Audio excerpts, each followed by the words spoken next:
Okay. All right, me again.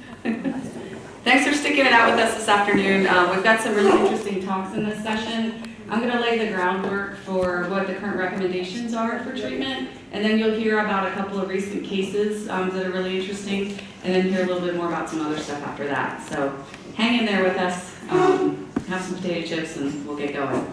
So my goal for the next 20 minutes is to go through what our recommendations for treatment of EEHV hemorrhagic disease are from the North American EEHV Advisory Group. In North America, we say that EEHV is not a question of if, but when. As I mentioned earlier, more than about 1/3 of our Asian elephants born since 1980 have been impacted by EEHV-HD. And since all elephants carry and shed EEHV, the same could probably be said of Africa, that the virus is already here. It's in your herds, it's in your camps, it's in your orphanages, it's here. It's just a question of if it's going to rear its ugly head with hemorrhagic disease, or if it already has. Just to remind everyone, our molecular and genetic research has established that the EEHV viruses have evolved with elephants for millions of years. So the hemorrhagic disease we see is an aberration of that, but the virus itself is a normal part of the epidemiology. This is what we suspect, and Dr. Ling's talk about serology supports this, that EEHV hemorrhagic disease in elephants is due to uncontrolled or overwhelming primary infections. They lead to a systemic infection in calves that for some reason have inadequate immune protection. And the serology on the Asians that Dr. Ling showed supports this very much. So knowing the progression of what damage EEHV causes can help us understand why we make the treatment recommendations we do. So the virus causes endothelial cell damage, which causes leakage of the vessels, vascular leakage. That leads to internal hemorrhage, which could eventually lead to circulatory compromise and shock. Now, if we are able to detect the virus early via PCR on a regular basis, we can start with antivirals and start before that first endothelial cell damage occurs. If we prevent the increase of the viral load, then we can help to decrease some of the subsequent damage. Later on in the process, the supportive care we offer treats the resulting injury with fluids and plasma, other things to help with the cytokine release and the inflammation. Now, when we wait till number 2 to start treatment, it's a much lower chance of success. So what happens when an elephant is exposed to EEHV? As Aaron mentioned, we know that the virus is detectable in the blood of Asian elephants at least up to 10, sometimes even 30 days before we see clinical signs. Now, why is that? Well, it makes sense. The virus gets into the elephant and starts replicating and causing havoc. But if you think about the physiology of the elephant, it's pretty hard to tell that there's something going on. Their skin isn't very elastic, so it takes a while for edema to show up, and really the most place we see it is in the head. And they also don't bruise very easily, so we don't see outward bruising or petechiation that we would see in other animals, unless we see it, say, on the tongue or the mucosa. So if you think about the way elephants are made, it makes sense that a lot of bad things can be going on in the inside, and it would be pretty hard for us to tell on the outside. Some earlier changes that we can pick up are discoloration of the oral mucosa. Now this is only easy to pick up if you're very familiar with what your elephant's normal mouth looks like. But we have seen like a bright red, like brick red oral mucosa in early viremia. We've also seen vesicles and ulcers, but not always. So many EEHV fatalities have gone through the whole process without creating oral vesicles or ulcers, so those should not be the only thing you're looking for. We also see systemic inflammation as indicated by elevated body temperature. Now again, you need to know what the normal range of body temperatures for your elephant is to really detect the subtle change. At some zoos, they'll measure a fecal bolus. In general, if you can put a thermometer in it within 1 minute of being passed, that is considered accurate. At the Houston Zoo, they use thermo microchips like they use in horses, and they're able to monitor temperature over time. And that may not be true temperature, but it at least establishes a normal range for that elephant, and you can see if it goes above that. We have also noted subtle scleral injection or bloodshot eyes in viremic elephants very early on in viremia. So it's good to get used to knowing what your elephant's eyes look like normally. More advanced clinical signs, which really impact elephant health and function, include the presence of lameness or stiffness. We see that often in cases these days, as well as changes in appetite, colicky signs, decreased appetite, sometimes increased fecal production or diarrhea, sometimes decreased fecal production. And we've also seen altered sleep patterns. We've seen that viremic elephants tend to be more restless, to sleep less, actually, than is normal for them. And a lot of zoos are putting cameras into their barns now where they can count sleep overnight. You just fast forward through it and look at the time. Most elephants don't sleep for more than 4 hours in a row, but they'll get up and move around. Temporal gland swelling can be noted. It's been seen in some subtle cases and some more severe cases. And then there's more end-stage observations like edema or swelling of the head.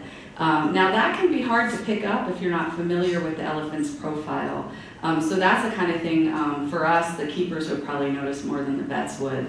And then you get to cyanosis of the tongue, the blue tongue. Back in the day, we recommended checking an elephant's tongue twice a day to see if it was blue. And that's quite ridiculous when you think if by the time an elephant has a blue tongue, what it means is there's so much hemorrhage on the inside that the elephant can't move oxygen around, and it's hypoxic and cyanotic.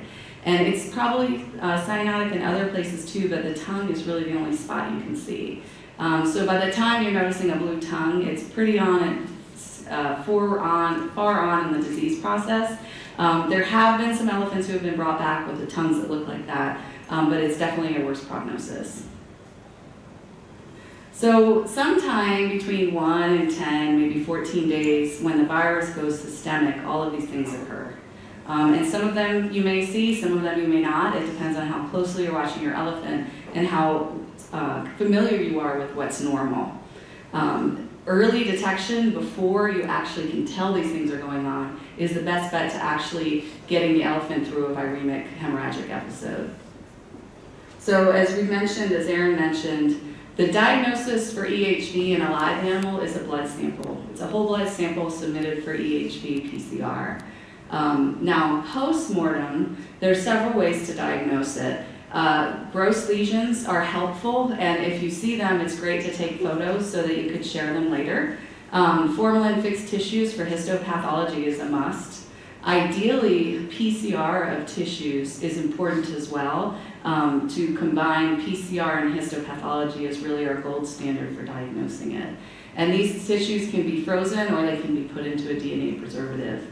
If it's possible to collect a post-mortem blood sample, that could also be frozen or put into preservative for EHV PCR. So when to treat for EHV, HD is often a question that we get, so that's what we're going to go through now. And as we mentioned, EHV in the blood often leads to EHV hemorrhagic disease. Not always, but a lot of the time. And we know it can be detected up to a couple weeks. Also, we found that early changes in the hemogram can indicate an impending viral issue, impending hemorrhagic disease. So in North America, we recommend weekly blood testing of these at-risk elephants, both for PCR, as Aaron talked about, and also for a CBC. What the benefit of the CBC is you can see the CBCs every week and get an idea of something as early as coming on. But even better than that, you can establish individual reference ranges for each elephant. This is almost standard practice for Asian elephants in North America now. And there's actually a paper or proceedings that came out that showed elephants have such variation that they actually need individual reference ranges for them to be useful. So you might pick up a subtle difference in the elephant's white blood cell count or monocytes compared to that elephant's previous values, but it would not play out if you compare it to like book values or ISIS reference ranges. What we see in very early viremia is that the white blood cell count often goes low overall, and that's mostly due to the monocytes, which are typically the most common white blood cell in the elephants, going down. So when we see monocyte drop, we get very nervous.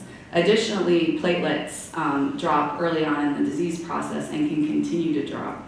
And we do feel that platelets less than 100,000 is often a very poor prognostic indicator.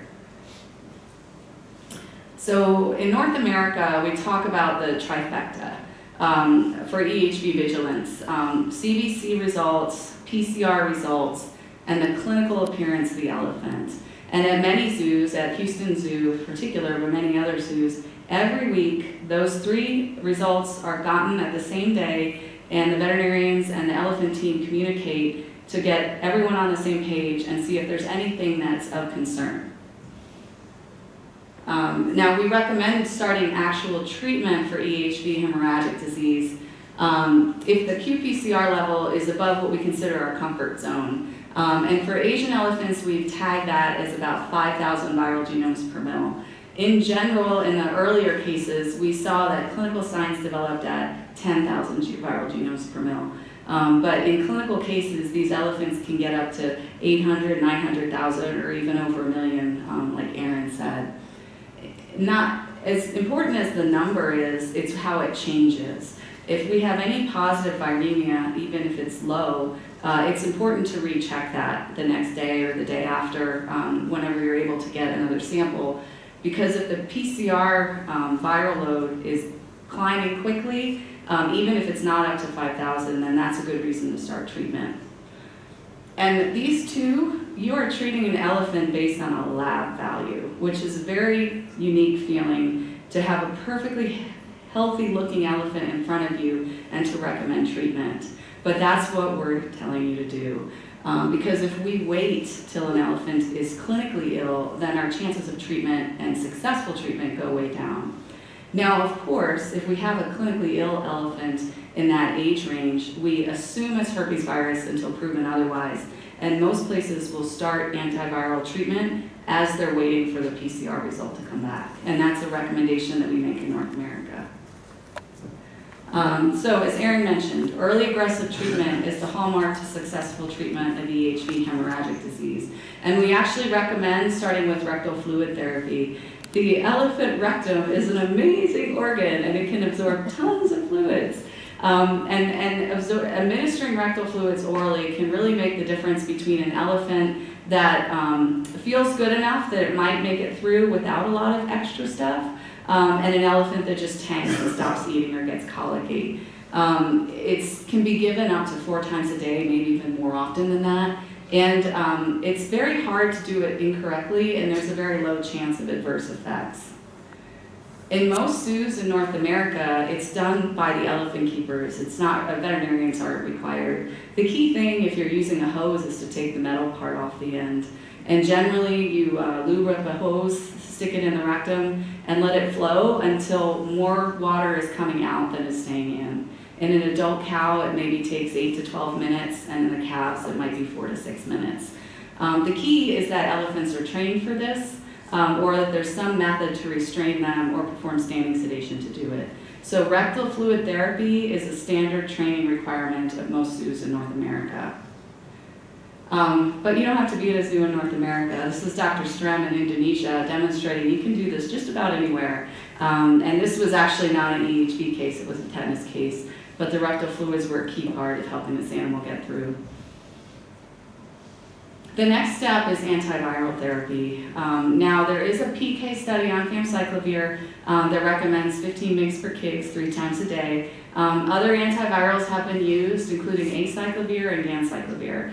There aren't any PK studies published right now, but I know people are working on that. So when we say TID, we stress in North America that that is 3 times a day or every 8 hours. It's not fitting in 3 treatments within an 8-hour work window. So what that means for our elephant teams and our veterinarians is that they go in the middle of the night to give that third treatment, so it's 8 hours apart. That can be really disruptive to the elephants, to the elephant team, to the whole zoo, but it's a necessary part. It is important to know that antiviral therapy alone will not likely get an elephant through a moderate or severe case of hemorrhagic disease. For a long time, that's what we were doing. We were just throwing antivirals at the elephants and they were dying. And the perception was, there's no way to treat this virus, why even bother? But what we've learned is if we start early, we focus on fluids and supportive care in addition to the antivirals, then we get somewhere. Now, there are no studies that prove that famciclovir is effective against the EEHV virus. This is because we can't grow the virus in culture. So we can't do any lab stuff, challenge studies. Still working on it, been trying for 25 years, but we haven't given up. However, we do not have any proof either that it is not effective against the virus. So our current recommendation is to definitely use antivirals, but not to count on antivirals alone to save the elephant. In about 2014, we started getting more aggressive with our treatments in EEHV hemorrhagic disease. And we took this step to realize that the elephants needed more circulatory support, colloidal support. So we started doing IV plasma transfusions. Now this is elephant plasma from one elephant spun down and donated to another elephant. And I know Chad Choate will be talking about that a little bit later in more detail. If we have an elephant on antivirals and rectal fluids, and the CBC after a couple days does not improve, or the viral load after a couple days does not start to go down, or if the elephant shows any clinical signs of illness, that's when we move into plasma therapy. We've done plasma transfusions. Folks have used head of starch. We've also done a lot of whole blood transfusions lately as well. And in a lot of places, even a well-trained elephant will not stand for the 60 to 90 minutes it might take to get these medications in. So a lot of places have become very comfortable with standing sedation. And there are standing sedation doses on ehvinfo.org. But generally it means putting 1, 2, 3 catheters in the ear veins and just letting bags and bags of plasma and fluids flow into the elephant. So the key message we give in North America is we cannot be afraid to do standing sedation in our young elephants, even if they're sick. We obviously haven't gotten every case through, but we've got some really serious cases through where you'd be afraid to sedate the elephant, but the elephant actually looks better when you're done. So we can't be afraid to do this. There's additional treatments, and again, all of these doses, etc., are on the website. So we recommend antibiotics since the white count goes low. We're worried about secondary infections. We do use anti-inflammatories, but at low doses and after we feel like we've rehydrated the elephant. We've had a lot of success with butorphanol, treating some of those colicky signs and encouraging the elephants to eat. And we've been doing some work in the US with lyophilized or freeze-dried elephant platelets, which they use it in the battlefield in trauma cases in people. Well, they use people platelets, not elephant platelets, but they have a great long shelf life and they're apparently pretty easy to give, so we're learning about that. A lot of the recent cases have also been treated with elephant stem cells, which is thought to treat that inflammatory, possibly over-inflammatory, like cytokine release sort of thing, similar to what you'd see in septic shock. And the most recent case in Houston was also treated with aminocaproic acid. And sorry I left it off, but I know our friends in Thailand use a lot of vitamin C IV as well, and we started using that in the US as well. So in summary, early aggressive treatment, start with rectal fluids, get those antivirals going, and then don't be afraid to sedate an elephant to give it more therapy or more treatment if it needs it. And the most updated recommendations for all of this is on ehvinfo.org. The Houston Zoo, like I said, started using some of these techniques in 2014, and these are 2 papers that got published going over 4 cases that we had in a row from like July to November. And since then, other zoos and other institutions have picked it up, have done it even better, and it's become pretty much an established expectation in North America. These are some survivors at Houston, and there's been more since then.